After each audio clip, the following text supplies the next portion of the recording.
Saudara-saudari yang terkasih, kita jumpa lagi dalam Pelita Hati hari ini, Rabu tanggal 18 November 2020, hari biasa dalam pekan biasa yang ke-33. Bersama saya Romo Thomas Suratno SC dari Paroki Cilanda, Jakarta Selatan, mendengar dan merenungkan sabda Tuhan, yakni firman Tuhan yang tersurat di dalam Injil Lukas bab atau pasal 19 ayat 11 sampai dengan ayat 28.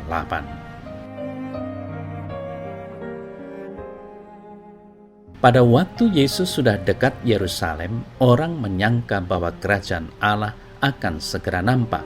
Maka Yesus berkata, ada seorang bangsawan berangkat ke sebuah negeri yang jauh untuk dinobatkan menjadi raja di situ, dan setelah itu baru kembali.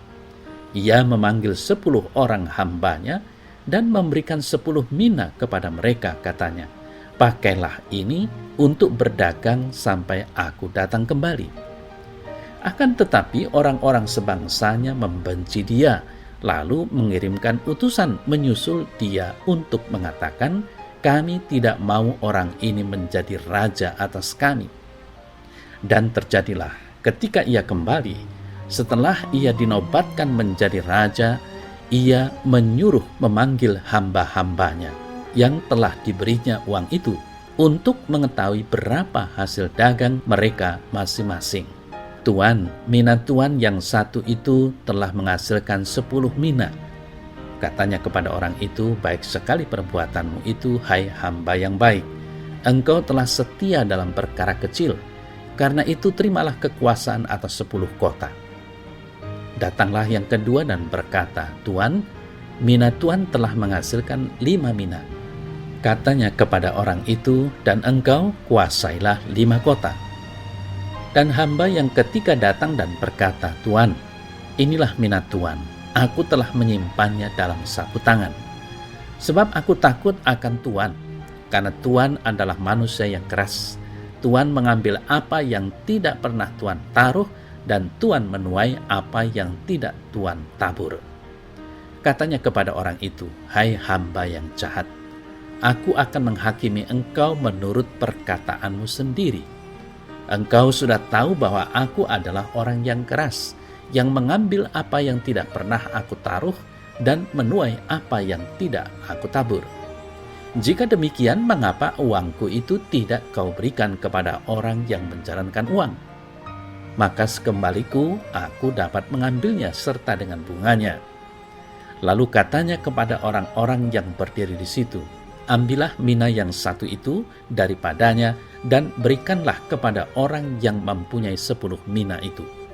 Kata mereka kepadanya, Tuan, ia sudah mempunyai 10 mina.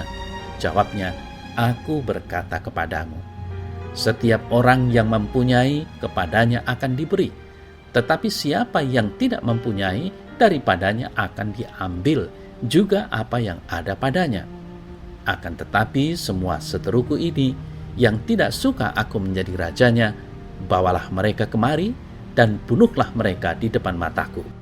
Dan setelah mengatakan semuanya itu, Yesus mendahului mereka dan meneruskan perjalanannya ke Yerusalem. Saudara-saudari yang terkasih, apabila kita merenungkan perumpamaan ini, maka bolehlah kita bersama-sama penginjil Lukas menekankan pokok ini. Dalam zaman antara kenaikan Yesus Kristus ke surga dan kedatangannya kembali, telah dipercayakan firman Allah kepada pengikut-pengikutnya sebagai modal kerja untuk pekerjaan dalam kerajaan Allah. Itulah makna tugas yang diberikan kepada segenap umat percaya, bahwa murid-murid Kristus seluruhnya dituntut untuk melakukan apa yang dikaruniakan Tuhan kepada kita untuk dapat kita jalankan dalam memberitakan Injil Kerajaan Allah dan memperoleh hasil pemberitaan tersebut. Dari semuanya tidak dituntut hasil yang sama, tetapi dari semua orang percaya memang dituntut bahwa mereka harus melakukan apa yang dapat mereka lakukan. Dalam hal itu yang ditekankan bukanlah upah, yang juga kelak akan diberikan kepada mereka.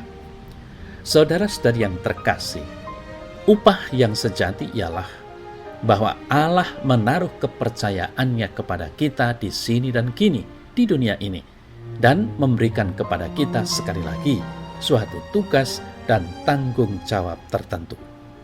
Sayang sekali jika ada pengikut-pengikut Kristus yang oleh berbagai macam sebab tidak melakukan apa-apa dengan Injil yang sudah dipercayakan kepada mereka. Di samping itu, dari dulu selalu ada musuh-musuh Yesus yang tidak menghendaki bahwa Yesus adalah Raja atas mereka. Orang-orang ini yang menolak Injil Kerajaan Allah akan menghadapi kebinasaan, hukuman kekal. Atas penolakan mereka, inilah yang diungkapkan Yesus dalam Injil Lukas bab atau pasal 19 ayat 27. Saudara-saudari yang terkasih, memang dalam ayat-ayat penghabisan dari perumpamaan tadi, uang 1 mina yang tidak dijalankan oleh hamba yang ketiga diberikan kepada hamba yang justru mempunyai paling banyak. Kita bisa mengerti karena hamba itu telah membuktikan kerajinan dan kesanggupannya dalam menjalankan modal kerja, yakni firman Allah. Lalu bagaimana dengan kita? Ya Tuhan Allah, jadikanlah aku hamba-Mu yang dapat mengerjakan apa yang Kau perintahkan kepadaku. Mampukanlah aku dengan daya kuat kuasa-Mu, sehingga aku tidak akan mengecewakan apa yang Kau inginkan dariku. Amin.